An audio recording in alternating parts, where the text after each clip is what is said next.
This story is based on real events shared by hikers in northern Norway. In the winter of 2019, a university student named Jonas Eriksson decided to take a solo trip to Nordland, a remote region of Norway known for its endless forests, frozen lakes, and complete silence. Jonas loved isolation. He believed silence helped him think. He rented a small wooden cabin deep in the forest. No neighbors, no internet, and barely any phone signal. The owner told him one thing before leaving. If you hear knocking at night, do not open the door. Jonas laughed it off. That first night, the temperature dropped below 20 grados. The wind screamed through the trees like something alive. Snow covered everything. Even the road disappeared. Around 2:30 a.m., Jonas woke up suddenly, not because of the cold, but because he heard footsteps outside the cabin. Crunch, crunch, crunch. Slow, heavy. Careful, he sat up, heart pounding. Probably an animal, he whispered. Then came the sound that made his blood freeze. Knock, knock, knock, 3. Slow knocks on the wooden door. Jonas didn't move. He remembered the owner's warning. The knocking stopped. After a few seconds, a voice came from outside. Calm, emotionless, and close to the door. Jonas, I know you're inside. Jonas's breath caught in his throat. He had never told anyone his name. The voice spoke again. It's too cold. Please open the door. The voice didn't sound human. It sounded like someone imitating a human.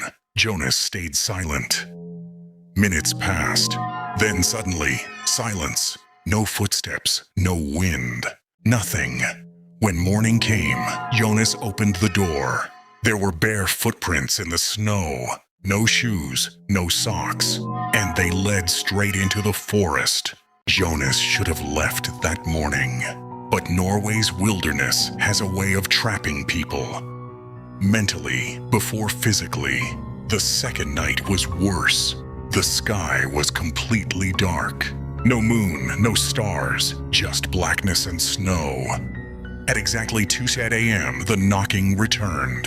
This time, it came from the window. Tap, tap, tap. Jonas slowly turned his head. There was a face pressed against the glass, pale frozen, smiling too wide. Its eyes were completely black. The mouth moved, but the voice came from behind Jonas.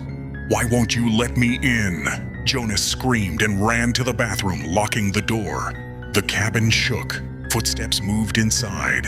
Something was walking around his cabin, breathing, scratching the walls, whispering in Norwegian.